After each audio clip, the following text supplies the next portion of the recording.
So as promised, I'll be doing a video that's a review of Wenger's book, How to Increase Your Intelligence. Now, I've wrote some things down.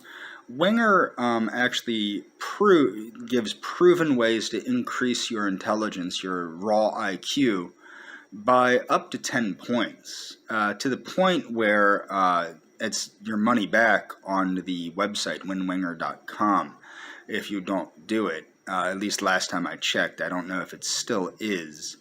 But if you do not do better on an IQ test, you will get your money back.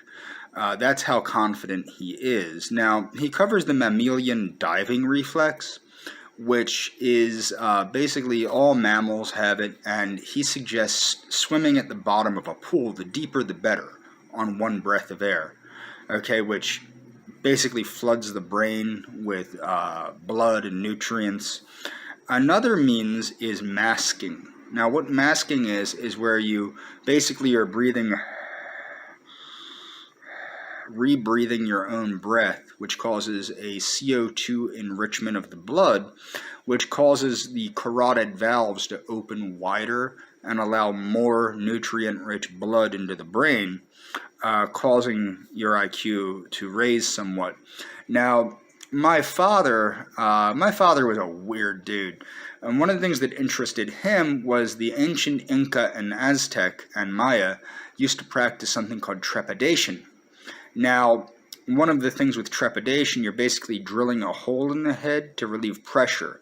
Now, the true reason that the Maya, the Aztec, and the Inca did this is when you get smashed in the head with a club, it causes massive swelling of the brain. So they would trepan that, just like in other cultures, like the Celtic cultures, they would trepan that by digging a hole in the skull to relieve the pressure. And then it would obviously heal over with skin and blah, blah, blah. But it would increase blood flow to the brain, increasing the intelligence of the person most likely. Now, some people believe that the Inca, the Aztec, and the Maya did this to increase their intelligence and increase their understanding of reality. That's probably not the case. The case which my father believed, but that's probably not the case. The case most likely is that this was done to relieve pressure and swelling in the brain after being hit with a war club. However, trepanning does increase blood flow to the brain, but so does masking, and so does the mammalian diving reflex. Now, Dr. Wenger also recommends taking vitamin E and choline. Vitamin E especially is something he recommends at 200 to 400 IUs per day. In fact, I'm going to give his whole stack, his IQ boosting stack, to use along with masking and or the mammalian diving reflex. I highly recommend the book, but I want to make sure that everybody realizes my video is not medical advice. I'm not capable of giving medical advice. This video is for entertainment purposes only.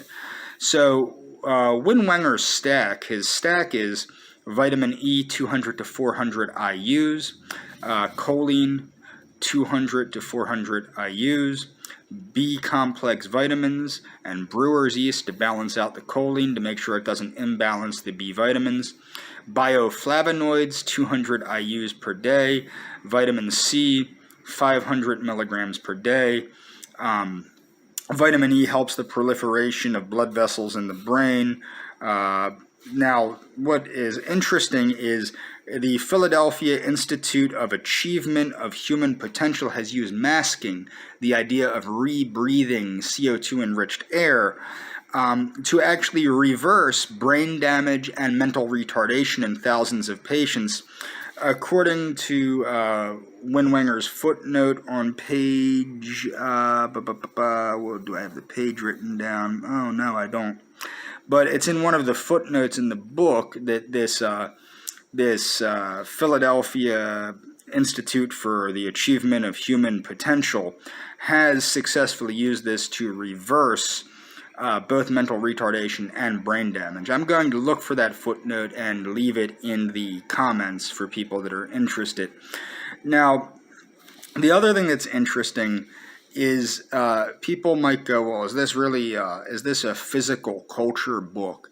Yes, it is, because it is involving exercise and diet to increase the potential of the brain.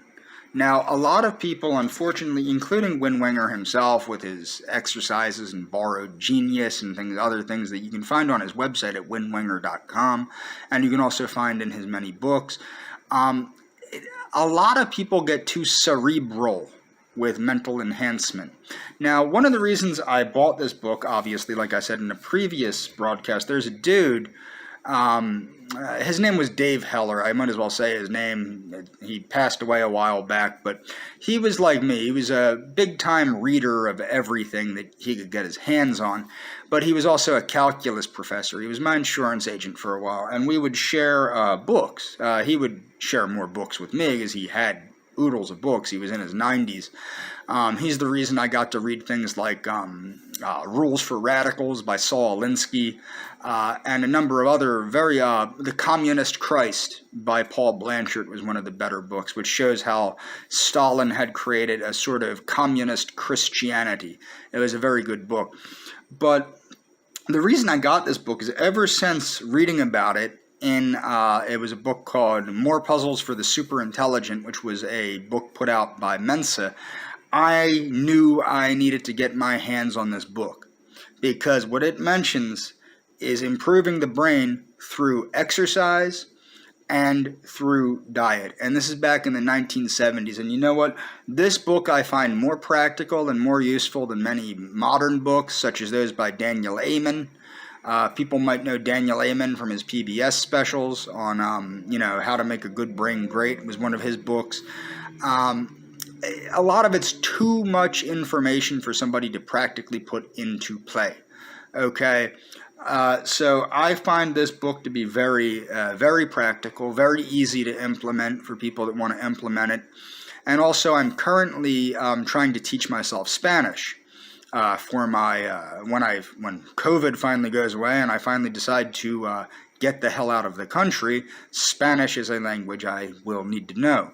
So this book comes in handy for helping me improve my brain functioning to learn Spanish, to help me, do what I need to do in my life.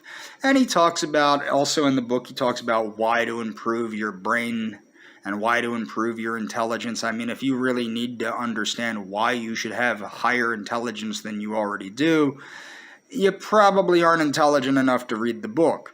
Okay, and that's one of the problems I think that you have with these books, with the How to Increase Your Intelligence and his other books. One of the reasons I think the Einstein Factor, one of Wenger's other books, did better was because it's more so about meditation and image streaming and things like that, and it's more up the alley of the people that would be geared to buying the book, which would be, Mensons and people that are high IQ'd. Whereas doing physical exercise like underwater swimming and, he recommends any type of exercise also would be beneficial to the brain. But hard exercise is not something that a nerd does, which is why I don't think that this book from the 70s did as well as subsequent books. Anyway, I highly recommend people read this. I'm going to leave the links in the description of the video, and I'm going to find that footnote, the exact page that footnote's on, about how the Philadelphia Institute for the Achievement of Human Potential successfully used masking or the rebreathing of CO2 enriched air to reverse brain damage and to reverse mental retardation in some cases in thousands of people. I think that's very interesting and very useful. Again, I'm not a medical professional. I'm not a dietitian. I'm not in any way capable of giving medical advice. So if you're interested in things like that, talk to a doctor. And that's all for this video.